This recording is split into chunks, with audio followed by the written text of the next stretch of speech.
So last time I proposed to you that we start doing cognitive science, and I would model it to you how you do cognitive science, namely how to create a plausibility argument that perhaps is even profound.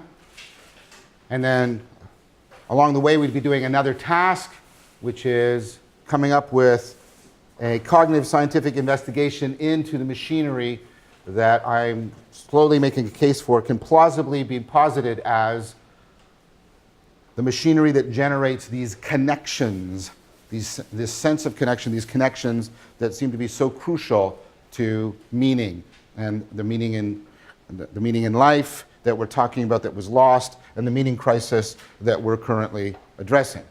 So the way I did that was to try and show you how many different areas of cognitive science are converging on the same issue. The same issue that they're converging on is relevance realization. We did this by taking a look at problem solving. We also took a look at categorization. We took a look at communication. We took a look at direct interaction. That was the robot. And we keep coming to this idea, and I pointed that there was other areas where similar arguments could be made, consciousness, etc. Keep coming to this core idea of relevance realization. And then I started to show you and indicate to you that it might be multi-apt, it might be elegant, it might help us to explain a lot of different phenomena. The way I started to do this, because not much more argument is going to be needed for that, the way I started to do this was to explain to you that relevance realization isn't a cold calculation. It involves what catches our attention as salient, right? What arouses our metabolic energy, what engenders in us affective states and emotions. That relevance realization is inherently self-organizing. It's deeply connected to the self-transcendence that we find in insight. That relevance realization finds itself at times relevant because of the need to break out of inappropriate framing and reframe.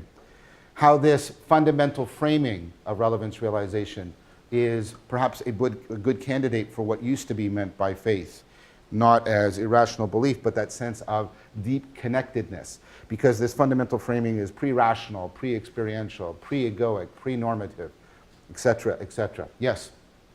If we say that relevance realization is pre-representational, yep. Does that imply that we cannot have artificial intelligence using current computational methods? It would imply that if we had current computational methods that were resolutely and solely representational, yes, they would be insufficient for generating artificial intelligence.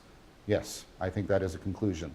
And since the field seems to be showing that you need to move out of straight representational AI in order to get some of the successes we have, that's kind of lining up with how the field is going. So we then began to, and all of these things mean that relevance realization is this very evolving process that is deeper than us and deeper than the world that makes sense to us.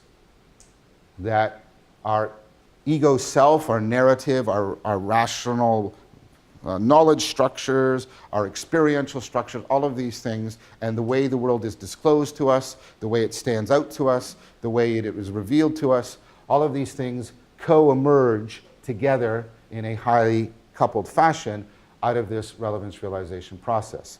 And I suggested to you that this is this fundamental deep connectedness between things and between us and the world, the deep interpenetration, and I again suggested that that is perhaps a good way of talking about religio, which is possibly the etymological origin of the word religion. It's one of the best candidates, where religio means exactly to bind together that sense of connectedness. I believe I then went on to start to show you how would you go about the important project for any cognitive science construct of naturalizing it, showing how it could be analyzed, formalized, and mechanized. And what I began was an argument showing you that you can't basically make relevance realization out of representations, because representations presuppose relevance realization for their generation. Representations can, of course, modify, alter, transform what we find relevant, but they can't be the ultimate source or origin of relevance realization. Now that tells us something very important, as I mentioned, that fixating on belief as an understanding of meaning is probably a mistake, because belief is operating at the representational level. And that's where the sentence analogy breaks down, because sentences are representations. The meaning we're talking about is sub-representational. And we're going to have to do more on what that's ultimately going to mean.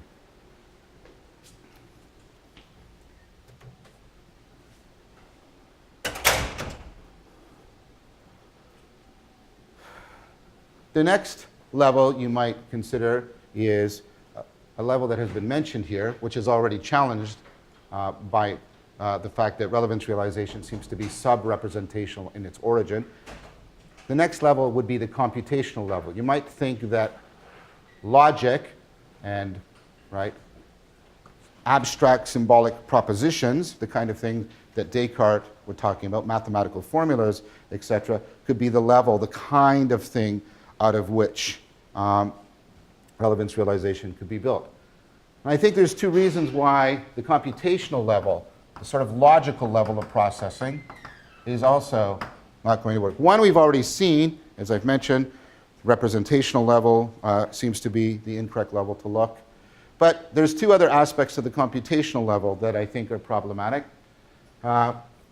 The basic idea here is that what we fundamentally build cognition out of is something like propositions. And this, of course, again, is tied to our fixation on belief as the sort of fundamental stuff that the mind is made out of. And then, of course, the propositions are in some sense governed or manipulated by rules. Now, the problem with that is a proposition is understood logically purely in terms of its structure. So if I have A and B, there's a structure to that, and that tells me what I can do with that proposition. So everything I can do in the proposition has to be built into its structure if I'm going to apply logic to it. That's how logic works. Okay. This is an argument, by the way, made in several places by Jerry Fodor. Why this argument is important is he is actually an originator and strong defender of the computational theory of mind. So the fact that somebody who's in the computational camp launches these criticisms tells you something very significant. They're deep criticisms. Okay. Now, what's the problem with that? Well, the problem with that is that the relevance of a proposition seems to change according to its context. So whether or not a proposition is relevant doesn't seem to be something you can determine by looking at the proposition structure. It depends on the context in which you want to use it, whether or not you're going to make certain derivations from it or not. That decision about should I use it, should I make derivations with it, should I compare it to other propositions, can't be given to you actually in the propositional structure. Why? Because the number of contexts, the number of different ways you could derive derivations, the number of comparisons you could make to other propositions is, guess what? Combinatorially explosive. So I would have to have a propositional structure that was combinatorially explosively large in order to try and capture all of those, all of those applications, all of those derivations, all of those, all of those comparisons. Because what's going on, and this is a point made by Fodor and also by Cherniak, is that the relevance as a proposition has more to do, with how much time, how much effort, how much of your resources you want to commit to it. Another way of saying that is how important that proposition is to you in that context. So propositions can't carry the instructions within themselves for their relevant application. Fair enough. So then you say, well, that's no problem. That's what the rules do. Except they can't. And this goes to an argument made by Wittgenstein that goes back to an argument made by Aristotle. Let's take any rule. Let's do one you're probably familiar with, a moral rule, because it's easier to sort of enact those in your imagination. Be kind. How many of you try to follow that rule? Good. So, and I could do Socrates on you now. So what is it to be kind, right? And that's the problem. Because rules don't, what we needed rules for was to tell us how to apply propositions. The problem with rules is that they also have to have conditions of application. So, for example, being kind to my son Spencer isn't the same way I should be kind to you. That would be weird and wrong. It's not the same way I should be kind to a small, stranger boy, like a boy I don't know, who's Spencer's age. If I walk up to some other 12-year-old and start interacting with them with the kindness that I show Spencer, that would also be creepy, wrong, potentially illegal. Right? How I'm kind at a baseball game is going to be different from how I'm kind at a funeral.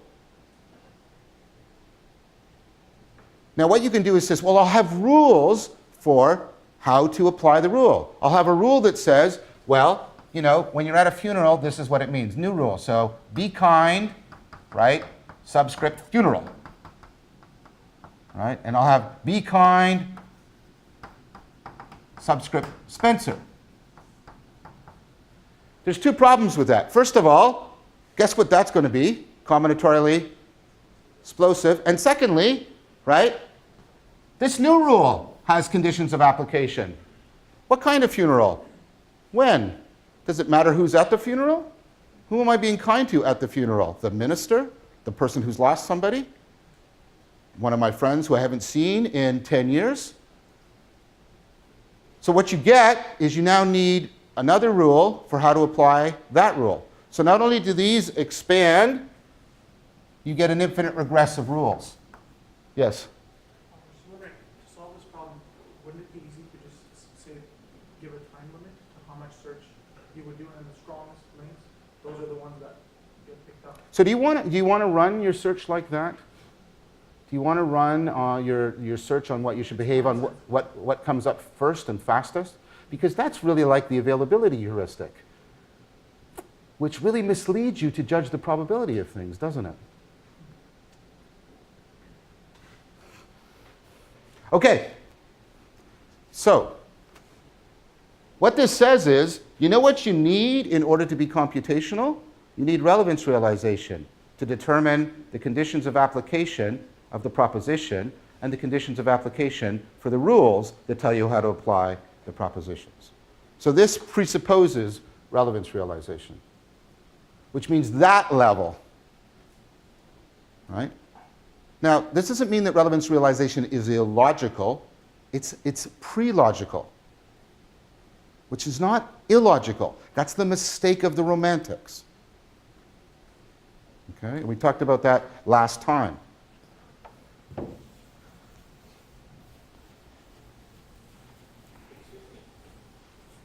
Yes? It's like computation representational or not representational? Well, what I was trying to do is give, I think it is, but I was doing a move that I think people might make, in which some people say when you're saying representational, you're saying it has semantic content. And when I'm talking about computation, I'm just talking about syntactic validity, a purely formal relation. And I was trying to show you how that's not going to work for you. Is that okay? All right, so we drop below that level, and then the idea is, okay. No, before I go on, notice how two things are happening at the same time for us.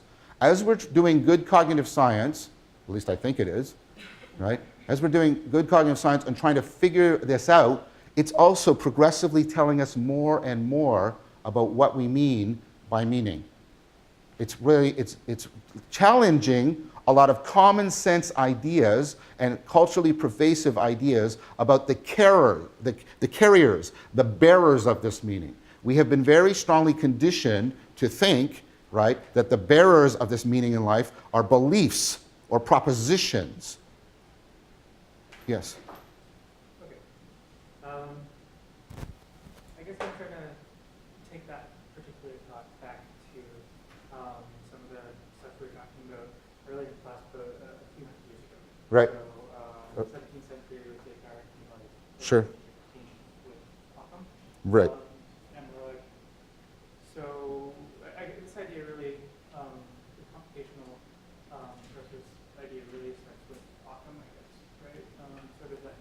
Yeah, it starts with Occam. I mean, I don't think it's clearly explicit until Hobbes, but okay, fair enough. Well, I'm just wondering then, in that framework, we're seeing sort of that dualism as, in a lot of ways, not only acceptable, but sort of a good thing. So we have all these sort of oppositional structures that are Mhm. generated by man and imposed in the world,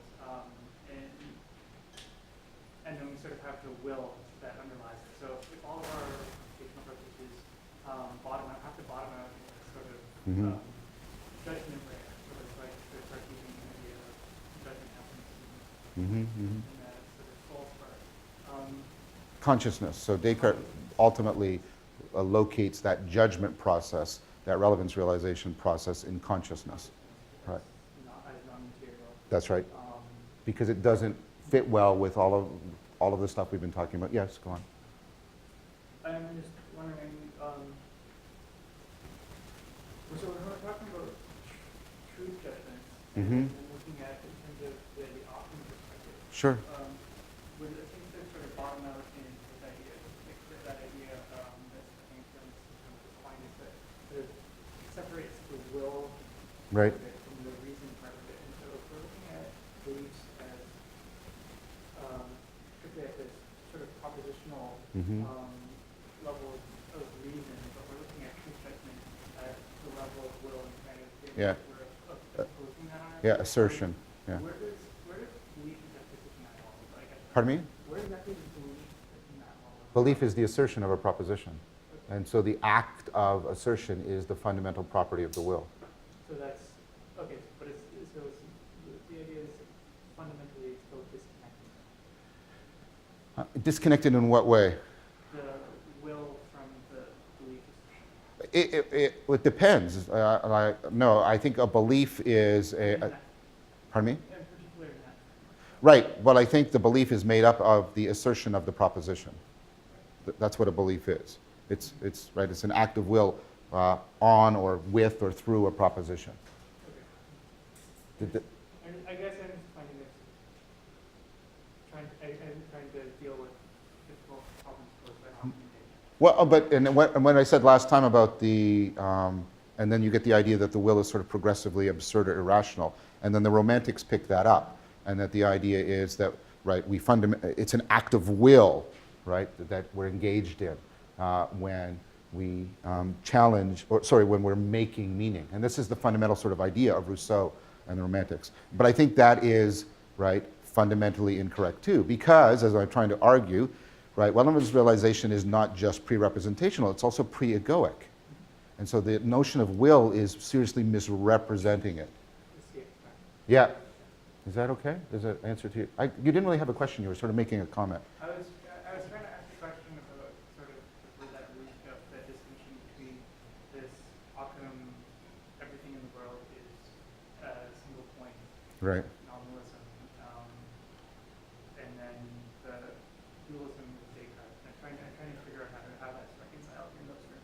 Right, and so I think it's unclear in Occam, and I think Descartes clears it up, if that's the right way, by putting it in consciousness. He doesn't really think of consciousness as an act of will. He sees it more like a function of wonder and insight, which are different things, which is actually very important in Descartes.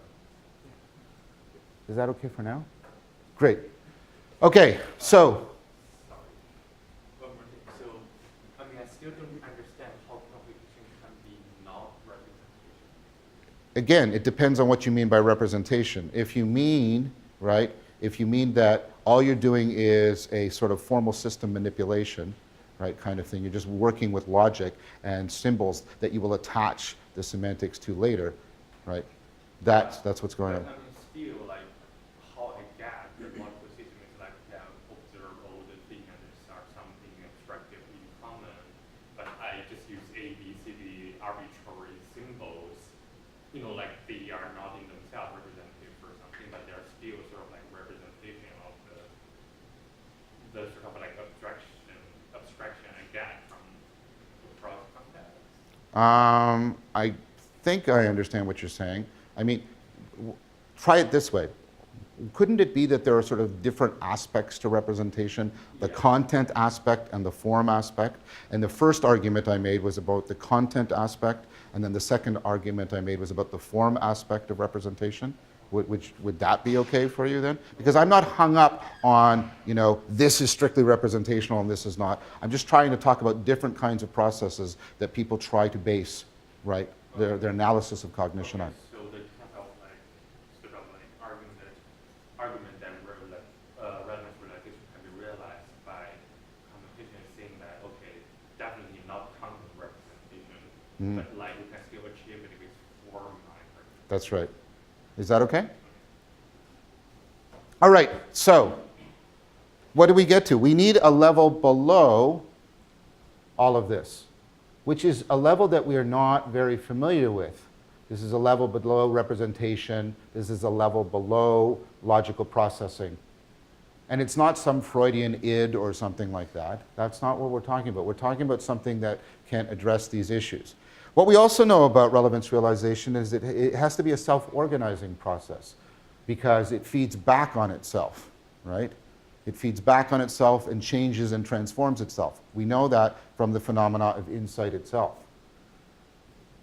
We also need it to be self-organizing so that we can avoid all of these infinite regresses. It somehow has to be a process in which intelligent behavior emerges out of non-intelligent things without those non-intelligent processes being directed by an intelligent thing, or else we're just going in a big circle.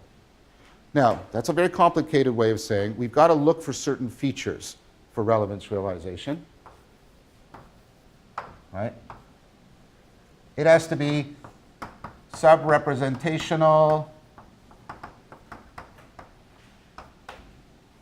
computational. It has to be a self-correcting, self-transcending process, because that's what we see in insight.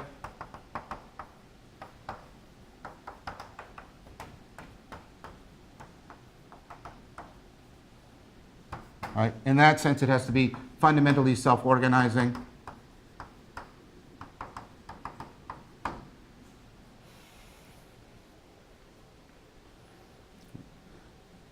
What else do we know? It has to, in some sense, be an internal process. It has to be, the goals of the process have to be internal to the process itself, because relevance realization can't rely on representations of what's going on in the world in order to get going, because representations presuppose relevance realization.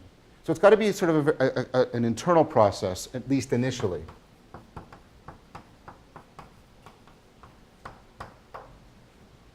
Something else. You can't have the relevance realization boss. It can't be, here's the brain, and then here's where the relevance realization happens in the brain. This might seem to be sort of homuncular to you. Hang on a sec. Right? But this is very similar to a lot of proposals about the central executive in the frontal lobes. The problem with that, if it's not ridiculously homuncular, right, is, right, well, first of all, I think it is homuncular, because what kind of properties does the central executive has to have? Well, it has to be able to pay attention to what things are doing. It has to be able to make decisions. It has to have judgment as to which areas should be given more processing, which areas should be shut down. And guess what it faces? How complex, right? How many different combinations of neural patterns do you think are possible in the brain? How much information is stored there? How many possible combinations of that information with possible combinations of patterns of activation? So the little box is facing, guess what? Combinatorial explosion. So you know what it needs to have in order to make judgments about relevance realization? Inside of it, it has to have a really good running relevance realization machine. Which is like, you know how you have vision? There's a little guy inside your head that has vision. You know how you do relevance realization? There's a little guy inside your head that does relevance realization. The thing is, relevance realization has to be scale invariant. It has to happen at the local level and the global level in a simultaneous integrated fashion, which also again points to the fact that it has to be self-organizing.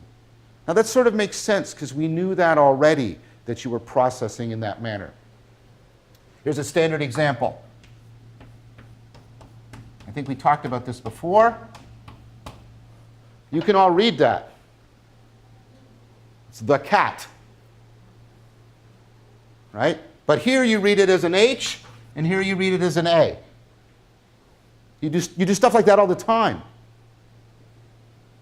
Right? Which means what? Well, I have to read the letters in order to understand the word. But I have to get the word in order to disambiguate the letters. Therefore, reading is impossible. There you go. I just proved to you that all of the reading you've been doing is an illusion. The answer is, right, because your brain is simultaneously processing at this local level and at the global level in an integrated, self-organizing fashion, right? And the relevance of information at the local level is interacting with the relevance realization at the global level and vice versa. That's what your processing is like. Okay? So, there's a way of talking about this. It has to be scale invariant, which means it's not at just the local level or just at the global level or in one centralized location. You're finding it at each level of analysis. This has to be happening.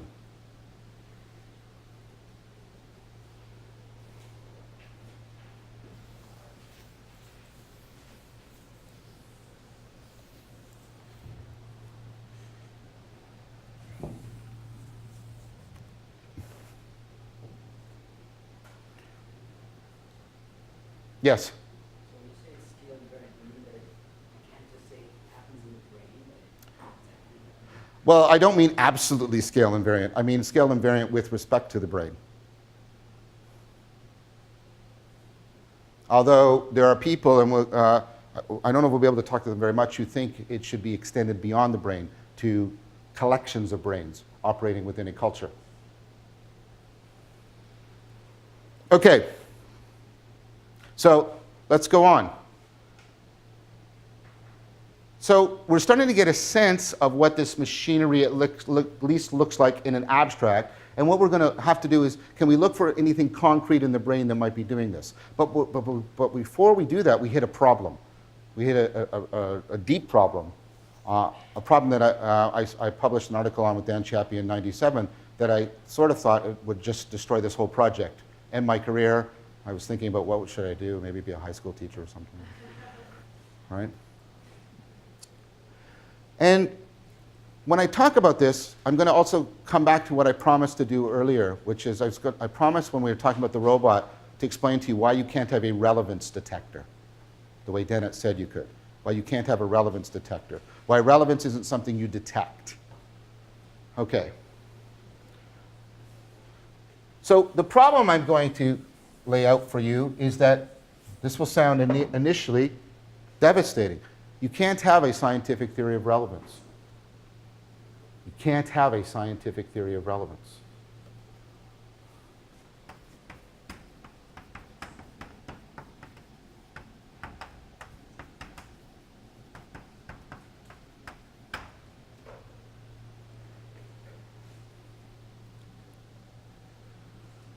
And that sounds devastating. So bear with me, because getting through this actually leads to a sort of fundamental insight, which will again feed back and tell us something, I think, important about how this meaning-making process actually works. So bear with me, because it is not a doom and gloom story, although it will initially seem that way. Okay, in order to have a scientific theory, you have to classify things. You have to find groups of entities that you can do what are called broad inductive generalizations. That means by looking at the entities, I can draw conclusions about like most of that class. So for example, compare two things. This goes to the notion of what's called systematic import.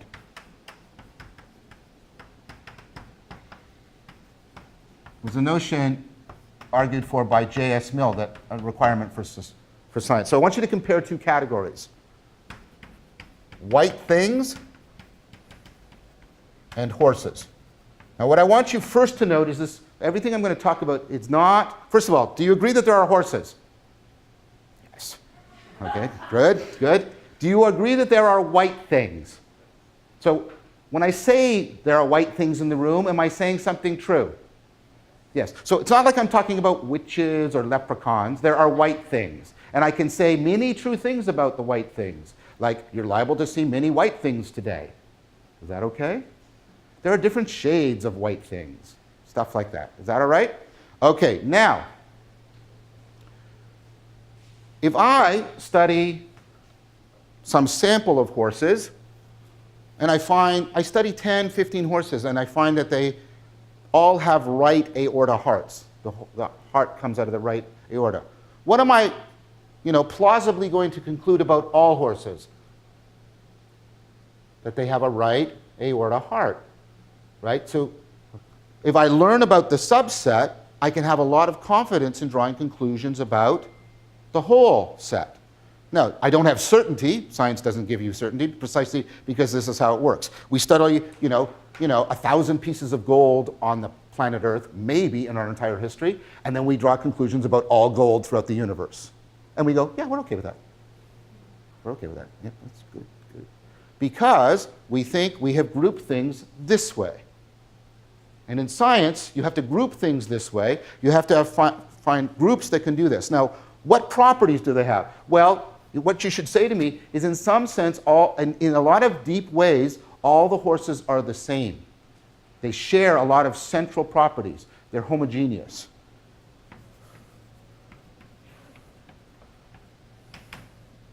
Right? The next thing you should say to me, and I don't mean this as a pun, is that class is stable. What I mean by that is the things that are in the horse class aren't constantly, changing around, right? We know what the kinds of things are, like the members, but the kinds of things that are in it, stable, right? So that means I can talk about, gold now and gold, 3 million years ago. It's gold, right? What else, right? I take it that you think horses intrinsically exist. Now, what do I mean by that? Okay. So if I take out a coin and I hold it up in front of you and I ask you if it's money, you can tell me it's money, right? Now, think about this. Is it intrinsically money? Are there properties that it will always have that will always make it money? Or is it only money because we talk about it that way, or it interacts in certain contexts in that way? Obviously, it's the second. It's only money because we call it money, we treat it as money, it operates in a certain way in certain contexts, right? So, for example, if Canada disappeared as a country, the little coins wouldn't be money anymore. Now, they would still have a lot of intrinsic properties. They would still be metal, they would still have a certain radiation, electromagnetic, right, valence, molecular structure. Those are the intrinsic properties, right, versus the attributed, right? The attributed properties are ones that objects only have, again, because of how they are being used. Is that okay? So I take it for you that horses could exist even if there weren't human beings using them as horses. Do you agree with that? I think you should, because it's pretty reasonable that horses have been around for a long time. Now let's try something a little bit more difficult, just to get clear on this. And we did this a little bit when we did Occam, and this is part of the scientific revolution. Do bathtubs intrinsically exist? No, they don't. Because they're only bathtubs insofar as human beings use them in certain contexts in certain ways, right? Okay. So,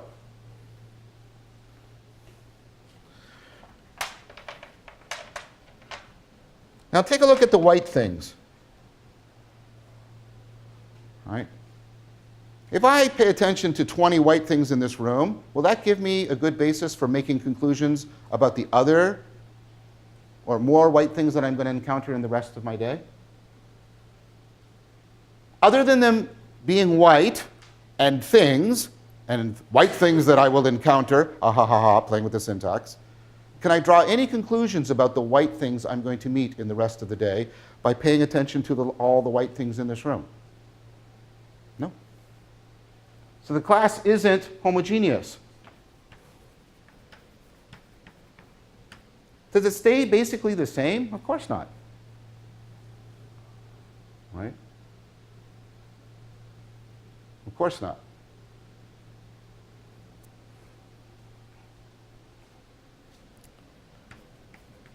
Now, being a white thing, is that intrinsic to a thing? The color might be, but is it intrinsic to being the thing in any kind of scientific way of studying it? Other than, again, it being white? No. So the thing about white things is, although there are lots of white things, we can't have a science of them. Now you might say, well, that's because it's a thing and maybe it's all about events. Well, let's try it another way. What day is it? It's Wednesday. Okay, so things that happen on Wednesday. Is that a homogeneous class? Is it the same kind of events every Wednesday? Not really. Can I make a conclusion about Wednesdays 1,000 years from now based on what's happening on this Wednesday? No. Is it stable, the events that happen on Wednesday? No. Do you think Wednesday is intrinsic to this? Like, is there Wednesdayness here? Okay, so even though there's lots of things that happen on Wednesday, I can't have a science of Wednesday events. I can't have a science of white things. I can have a science of horses. I can have a science of certain kinds of events, events that are invariant and reliably reproduce themselves. So if I have mass accelerating in a certain way, that will reliably result in a force. I can calculate that reliably. Okay.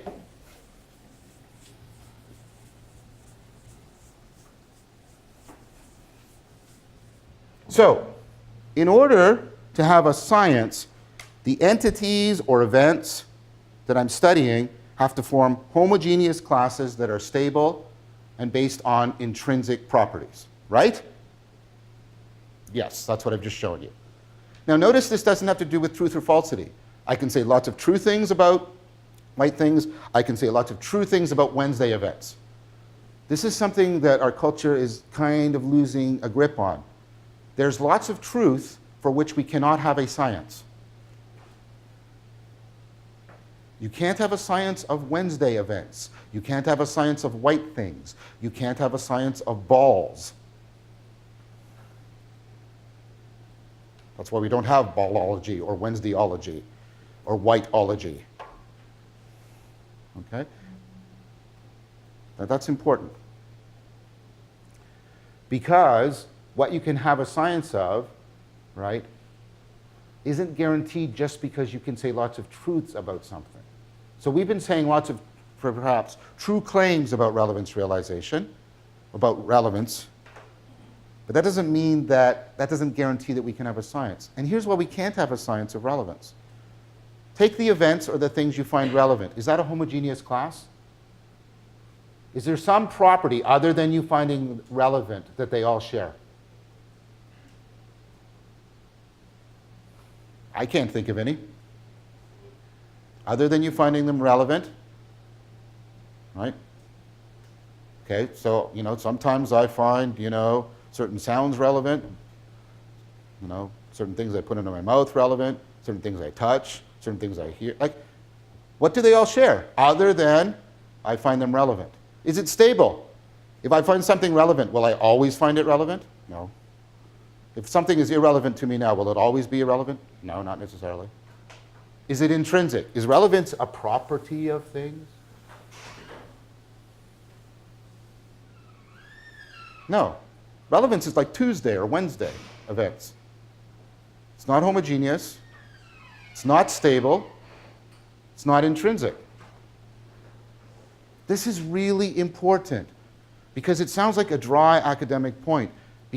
But if you think, right, that, the ultimate meaning we're after is some kind of relevance, which I'm starting to suggest to you it is, and relevance doesn't have these properties.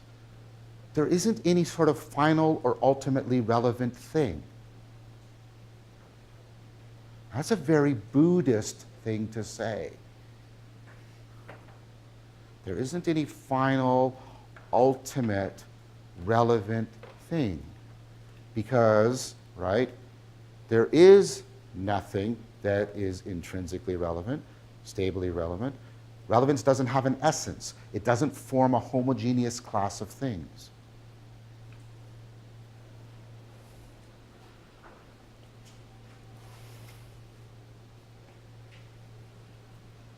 So you can't have a theory of relevance. So relevance isn't something you detect, like mass or molecular structure. It's not something you get at through scientific measurement and inference, etc. Now that doesn't mean it's false. That's why I spent all that time saying the fact that something isn't studyable scientifically doesn't mean we can't say true things about it. Just because we can't have a science of things that happen on Wednesday, it doesn't mean that all of the Wednesday events are illusions. Okay? Now, when Dan and I first sort of came up with that argument, right, in '97, it was kind of like, ugh. Because I thought, oh, well, what we need in order to figure all this out is we need a theory of what relevance is, such that I can understand how the brain detects it. And then we realized there can't be a theory of relevance. And then that was like, oh, well. And I started to think that maybe we were epistemically bounded, that the mind wasn't capable of generating theories to explain itself. And that's not an unreasonable proposal. You think that about every other brained organism that you've encountered. I mean, I take it you think that dogs have brains and they're quite intelligent, yes? Do you think that brains will ever generate a theory explaining how their brains are intelligent? No. Chimps are really intelligent. Will they ever generate a theory explaining how they're intelligent? No. So being very intelligent is no guarantee that you can explain your intelligence. So I sort of like, well, what should I do? I mean, you know, that's when I was really starting. Maybe I got really interested in Zen because it seemed, you know. And then it started to occur to me that I was making a mistake, that I was misframing the phenomena that I was actually interested in. And that's why I've been very careful up to now to talk about relevance realization rather than just relevance.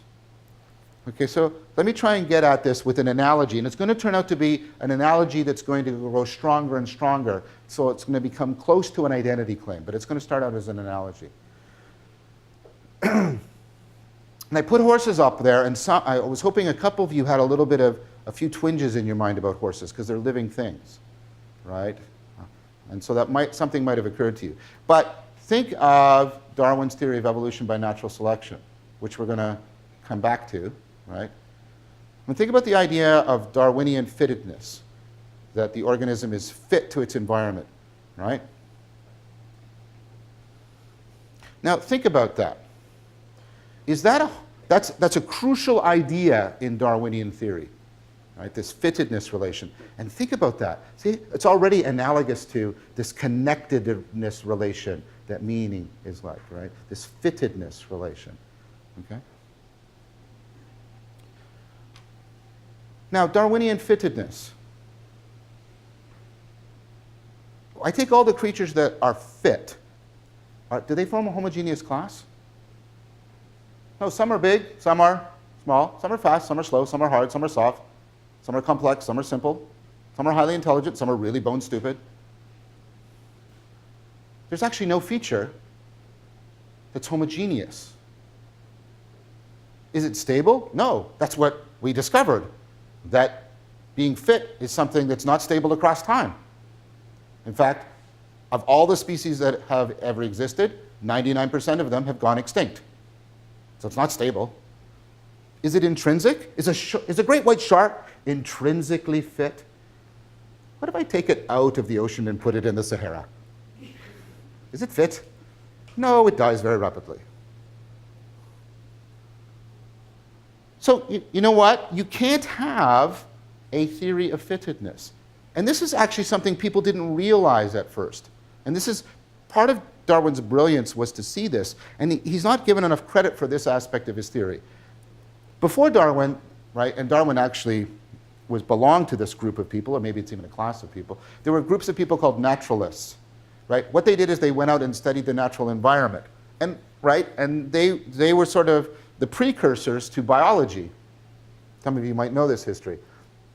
The large majority of them were ministers, clergymen. In fact, one of the reasons why Darwin thought of going into the clergy, which he seriously did, by the way, was that it was a profession that encouraged naturalism, going out and studying the natural world. Now, why were people doing this? Well, they were studying the natural world because it seemed to have a property that the physical world didn't have anymore. Newton had done all this stuff, right? And the world of physics was a world of, of inert, meaningless clumps of matter bumping into each other, right? But living things seem to be very different. Living things seem to have this fittedness. They seem to be really well designed for their environment, right? There seemed to be, right, purpose at work there. And the idea was, if we could figure out the rules of fittedness, we would know the mind of God. It's a brilliant idea. There was this purpose and perfection there. If we could just figure out the principles of fittedness, then we would know the mind of God. So that's why they're clergymen. Which strikes us now as kind of like, what? Aren't those the two groups that are constantly fighting in the United States? But before Darwin, they're one and the same profession. And what Darwin realized is, right, you can't have a theory of fittedness other than like white things. Fittedness is whatever allows you to survive long enough to reproduce. But that's just to rename the class. And what do all those things share? Nothing. Is it stable? No. Do those properties intrinsically exist in the organism? No. Okay. What Darwin came up with was not a theory of fittedness, but a theory of how fittedness is constantly, in a self-organizing fashion, changing itself. How fittedness was constantly being realized in this context, and then in this context, and in this context. As the context changed, what counts as fittedness changed. The context changed, what counts as fittedness changed. The context changed, and nobody was running this. This was happening in a completely self-organizing manner. And that, of course, is the theory of evolution by natural selection. That's what Darwin's theory is. It's a theory of how fittedness is constantly being redesigned. All of these words sound anthropomorphic and are therefore to some degree wrong, right? Right? From previous instances and in terms of current contexts. There is no essence. There is no final form of fittedness. Fittedness is constantly and necessarily constantly evolving. And that was the theory. Now, before we get into how that theory works, let's go back to the analogy. What if relevance realization isn't your brain detecting relevance? It can't be your brain intelligently designing relevance, because that's going to be ridiculously circular and homuncular. What if this is what your intelligence is? What if relevance realization is this, right? How your brain is constantly evolving its fittedness to its environment. Not its biological fittedness, but its problem-solving fittedness. What if what it's doing is constantly, right, redesigning itself in terms of how it can solve problems in contexts? What if relevance realization is very analogous to biological evolution? But of course, we're not talking about across species. We're talking about across different ways in which your brain is configuring itself in order to try and solve problems in its environment. So relevance realization would be a kind of evolving, right, fittedness that the brain has to its environment.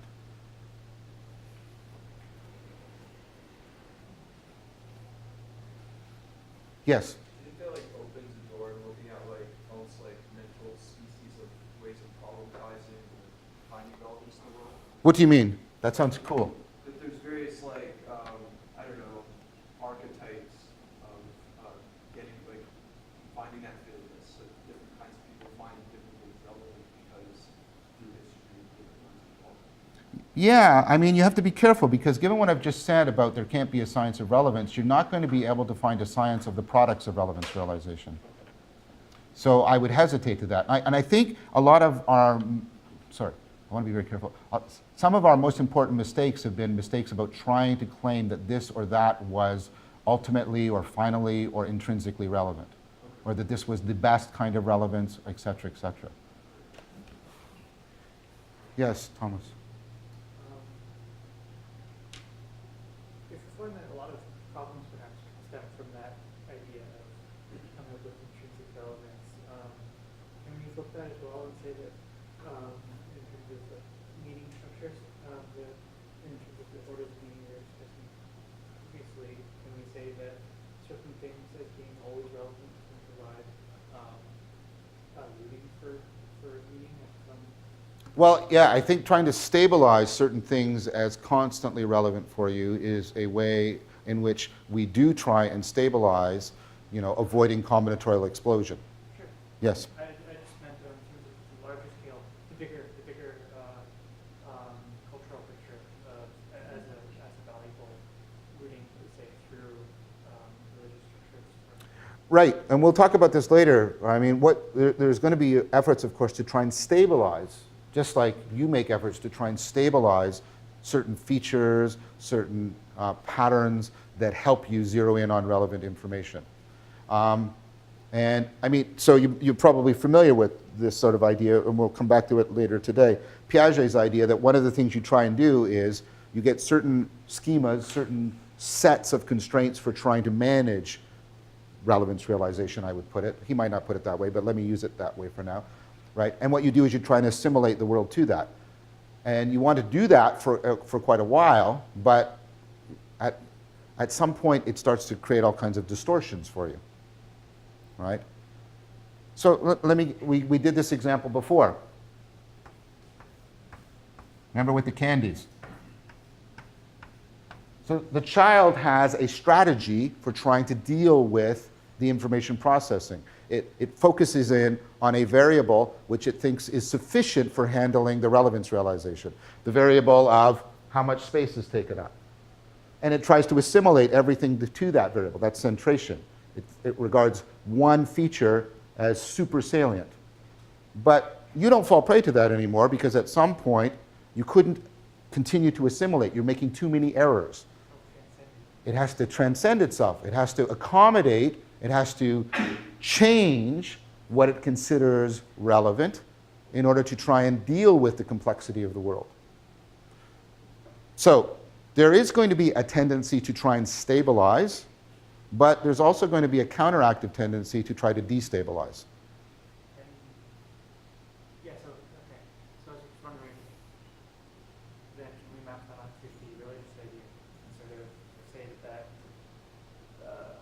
stabilization process is sort of, so you go from, if you want to make that religio to credo distinction. So when that stabilization crystallizes into belief structures, and if they're too rigid, then you have, Yeah. and if they're too loose. In fact, that's what I'm going to use exactly those terms to talk about exactly that. That what we try to do with credo is exactly create these stable structures, but that should always be in the service of religio, right? Because you can't ultimately, right, have some final, complete representation or capturing of what is relevant. Which is sort of at the root of some of these things, where some of these traditions where we have a sort of absolute relevance of a God figure, but trying to define that too well. Yes. And for a longer period of time, and it creates the illusion that. Well, that's part of what I'm going to try and argue, something similar to that. But I need to do more before I get there. So I think that's very foresightful of you to say that. Michael?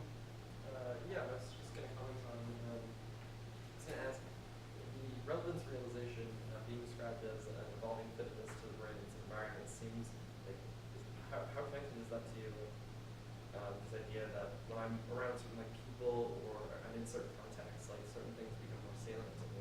So is it like the dedication of intentional resources? Yes, exactly. Exactly. The way you put it is exactly what I'm trying to convey. Exactly that idea. So what that means is that, right, and this is how now you're starting to get, I hope, an even deeper sense of what people like Varela are talking about when they're talking about coping. They're talking about that sub-representational, sub-computational, right, fittedness, evolving fittedness that the brain has to its environment. That changes rapidly as just like being in a new place? Yeah. Or is this like a long term? Both. Remember, it's happening at multiple scales. Right? At the global and local. Yes. All right. Now, in order to understand how, right, this might work, how relevance realization might be an evolving process, not just an involving process. It's both involving and evolving, right? We need to talk a little bit about what kind of theory Darwin's theory is. Okay? Because that'll tell us what kind of theory we can have in a theory of relevance realization. If this analogy is a good analogy, and I think it is. And I think there's sort of a deep reason why it's more than an analogy, and I'll try and indicate that a little bit later. Okay. So in order to understand Darwin's theory, you have to put it in contrast to the kinds of theories that had come before, Newtonian theories, right? And Newtonian theories are sort of still the paradigmatic model or idea we have in our mind of what theories look like. And there was a philosopher, an important philosopher, who tried to take the ideas of Descartes and the ideas of, right, the way of thinking, that logical, rational, mathematical way of thinking of Descartes, and also in Newton, and tried to apply it to understanding how Newtonian science worked. And his name is Immanuel Kant. Now, the argument I'm going to be making right now is due to the work of Elisa Urrero in her book Dynamics in Action. So, what Kant said is, well, the Newtonian model, all of that Aristotelian stuff is collapsed, right? And all we have is a basic kind of causation. One event, right, A, leads to another event B, which then is the cause of another event C, which is then the cause of another event D. Right? And it's, like we said, it's that billiard ball model. Ball rolls, hits a ball, another ball rolls, and there we go. That's wonderful. And then what it is to explain is to show, like, what caused D? Oh, C. And then what caused C? B. And then what caused B? A. And then, of course, you have what came here? Oh, no, maybe God, don't know. Let's pretend, let's not ask that question. Okay?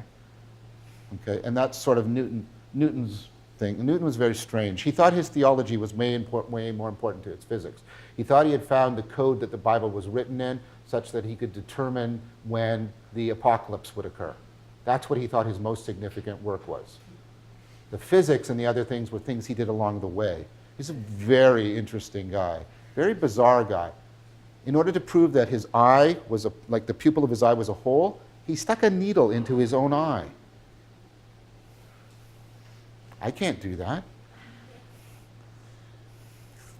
Okay, anyways, let's put that aside. We'll leave all that, right, that part.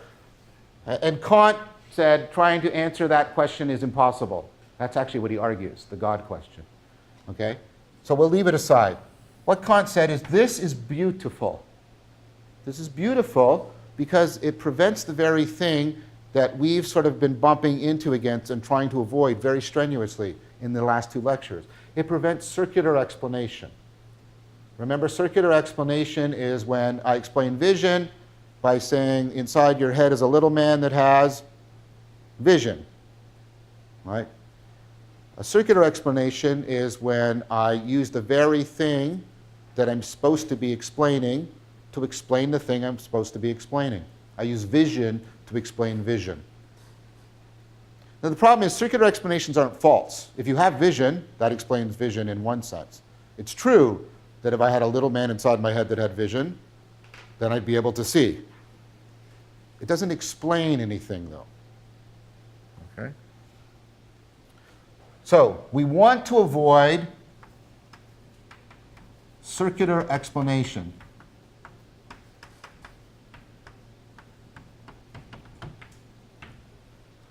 This is a beautiful structure for doing so, because you have a causal line going forward, a causal line going back. We block the infinite regress over here, and we're set. No circular explanations. And so this is still how we standardly think of things. I guarantee you that when you even get close to talking to about these ideas in high school, this is the kind of model that is being used. Then Kant did something very disturbing to him. He went outside and he looked at a tree, a living thing. And what he said was, there's a problem. It looks like the tree causes the leaves, but then the leaves provide the energy for making the tree. And then it's the tree that then makes the leaves, which make the energy that make... And it seems like what I'm saying is, you know what causes trees? Trees. And what he did was, he invented, or at least used for the first time in intellectual discourse, he said the problem with living things is that they are self-organizing. They are self-organizing.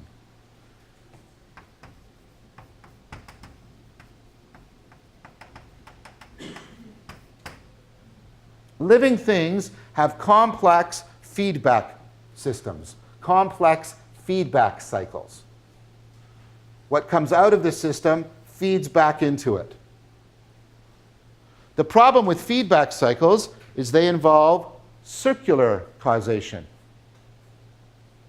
And when I try to, according to Kant, when I try to follow circular causation, I will, of course, produce circular explanation. And circular explanation is vacuous. So let's do his argument again. Living things are self-organizing. They have all kinds of feedback processes. Feedback processes involve circular causation. Trying to trace circular causation will inevitably lead me into circular explanation. Circular explanations are vacuous and empty. So you know what Kant concludes? There can never be a science of living things. There can never be a biology. And of course, that would mean there could never be a psychology as well, or a cognitive science. So he's getting even gloomier than I was.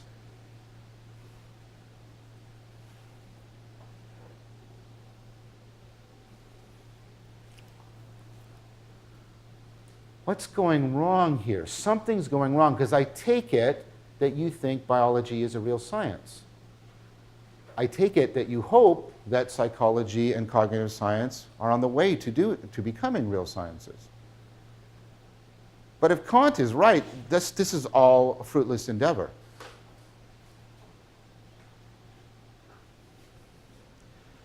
Now, what you can do is you can either accept Kant's argument, which I don't, or else I wouldn't be here.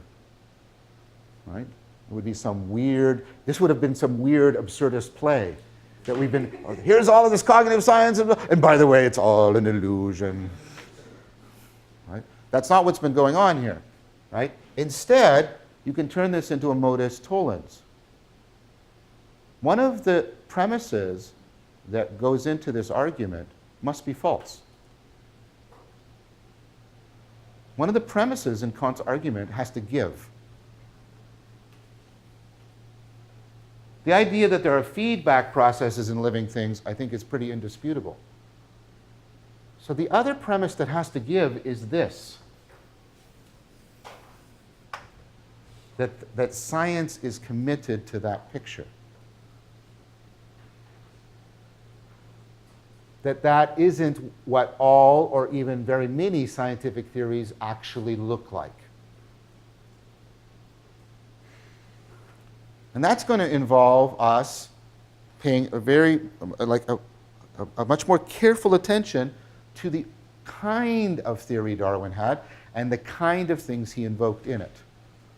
All right, so let's try and get into that. Because a way of asking it is, how is Darwin's theory explanatory without being circular and vacuous? Well, part of what we have to do, as I said, is challenge that Newtonian model. And one way of doing it is to, right, try and open up how you look at the factors that make things happen or cause things to occur. Okay, so before I gave this lecture, if I said to you, why does the chalk move? What would you say to me? This isn't a hard question. Let's try it again. Okay? Why does the chalk move? Anybody?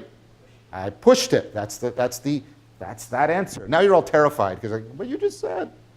Okay? That's not wrong. It's not like the Newtonian thing is false. That's not the point that I'm trying to make. The point is it's incomplete. Now, try to think. What else has to be the case in order for the chalk to move? Yes? The chalk has to have a certain shape, right? Is that enough? Chalk isn't moving. What else do you need? Yeah, you need empty space, or at least relatively empty space. You need a flat surface, right? What you've been trained to do with the Newtonian model is look for an event. And what you haven't been looking at, because you've centrated, remember the kids centrating on one variable?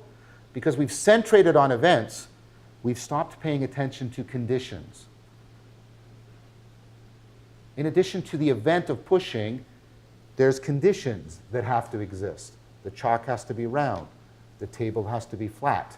There has to be open space for it to move into.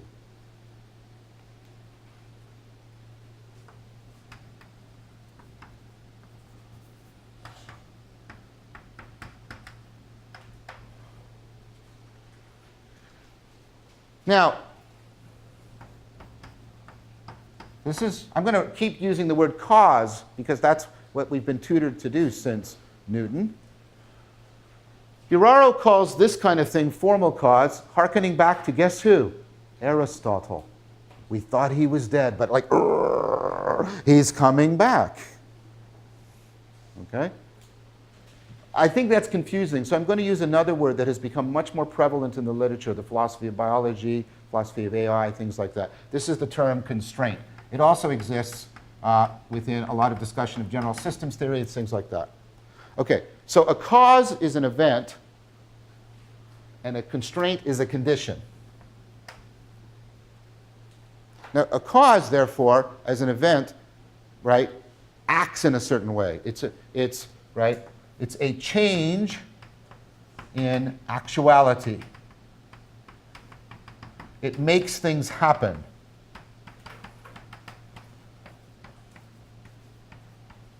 Right? These are all tightly interconnected ideas. Event, this means acting. That's what actually means. I'm going to talk in a minute why actually is not a synonym for real, even though we are now using it as a synonym because we are so entranced with the Newtonian model.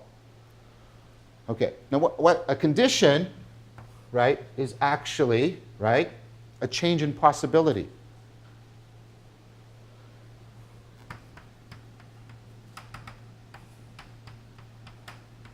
And what it does is it makes things more or less probable.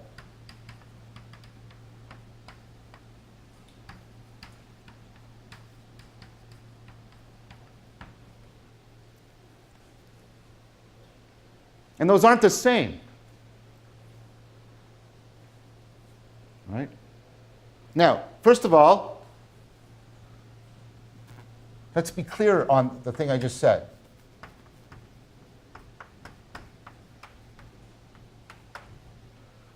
Okay, the actual, so I just did it, although in that sense it's correct. The distinction is not between actual and not real. The distinction in Aristotle, you remember, what was the distinction between actual and potential? It's between actuality and potentiality, okay?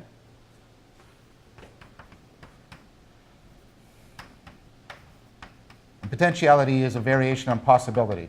So I'll just put it's actual versus possible.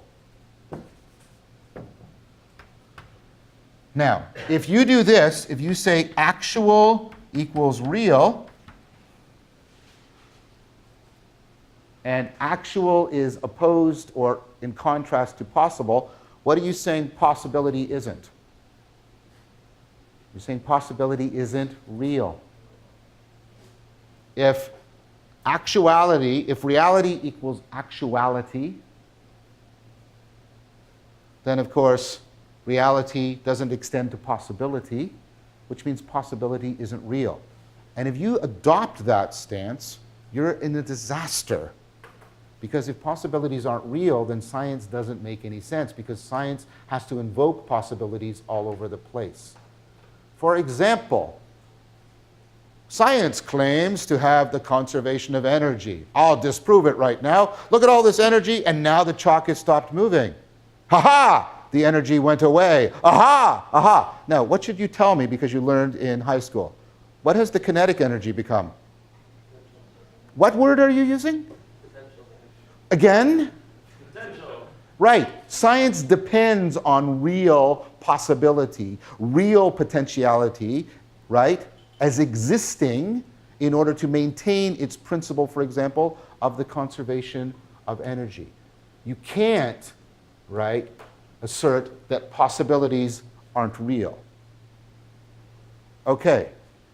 Why am I saying that? Because that means that both of these are a real basis for explanation. It's only a Newtonian prejudice that says only this is a real explanation. These kinds of things aren't real.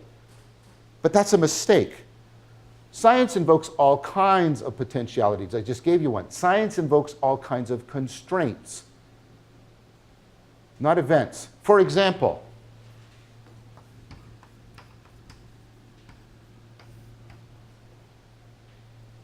that's a Newtonian law, right?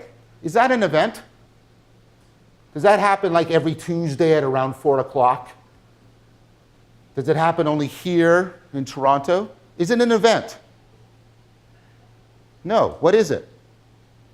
It's a condition on how all events can occur.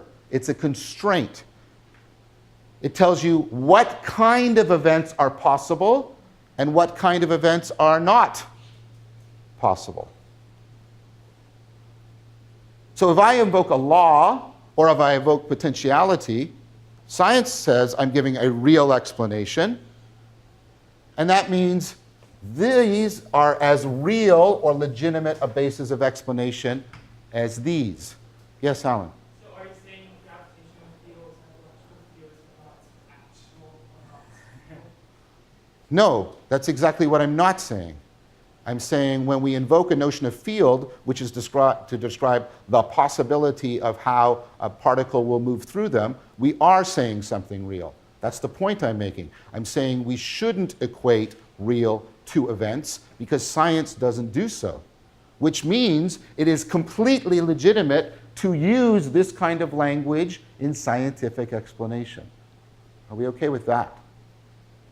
Because that's exactly what Darwin's theory... Yes, Rachel? Because like the original language theory didn't involve constraints and conditions, but I want ourselves to. Right, and that's why I just resurrected him a few minutes ago. Because what happened is we tended to throw out a little too much of the Aristotelian baby with the bad Aristotelian bathwater. We thought, and many people, for example, there are explicit arguments in Hume and Descartes, that what the scientific revolution had showed is that everything had collapsed to effective causation, that the basis for everything should be events.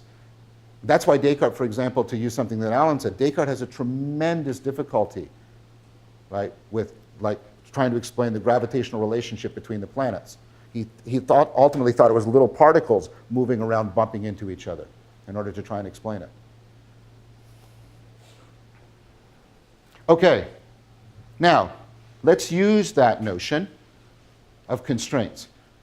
And what I'm now going to try and argue is the way you create a dynamical systems theory, the way you try to create a rigorous account of a self-organizing process is to make use not only of causation, but of constraints.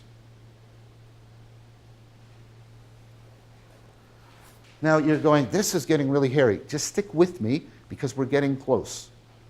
We're getting close. Again, periodically I will stop and show you how this feeds back into how we understand this meaning that we so depend on and that we so crave. Uraro talks about two kinds of constraints. I'll go into this and then we'll take a break. Is that okay? So relative to some system, it talks about selective constraints. These are constraints that limit the possibilities for a system, restrict the possibilities.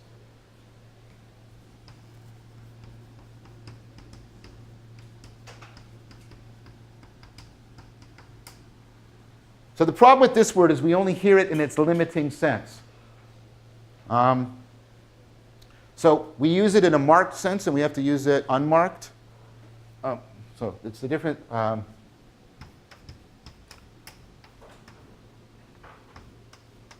So this is marked and this is unmarked. If I ask you how tall somebody is, that doesn't mean that they're tall.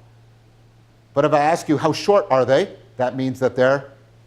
If I ask you how wide is the road, does that mean it's wide? No. But if I say how narrow is the road, that means it's narrow. I want you to use the word constraint not like short, but like tall. Constraining doesn't mean limiting. It means altering possibility. One way you can alter possibility is by reducing the possibilities for a system, reducing the options. But you can also do what she calls enabling constraints. These are constraints that increase the possibilities, increase the options for a system. Now, she uses a metaphor for one of these. She calls this a virtual because it has to do with possibility, not actuality. That's why it's virtual. A virtual governor. You know what a governor is. You know like what an actual governor is. Like on a steam engine, you've got like a shaft turning and you've got these two weighted balls, and as they turn because of inertia, they go up, right? And that'll lift the lever, and that'll cut the fuel. So the shaft spins slower, the balls drop, more fuel goes in, the shafts, and then it stabilizes, and nobody has to calculate that. Yes? Can you use the word instead of constraint? Can you say rule? No, because rule implies a proposition, which is not something that you want to use right now. Like F equals MA? I wouldn't call that a rule. And calling it a law, that's kind of an unfortunate thing, because we originally thought it was like the kinds of things that human beings do, right? That God had issued sort of commands for the universe, laws that were being enforced.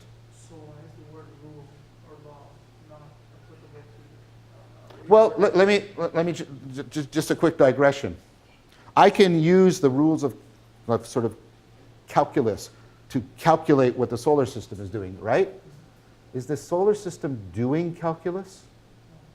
So, although I describe it that way, it's not actually following those rules, is it?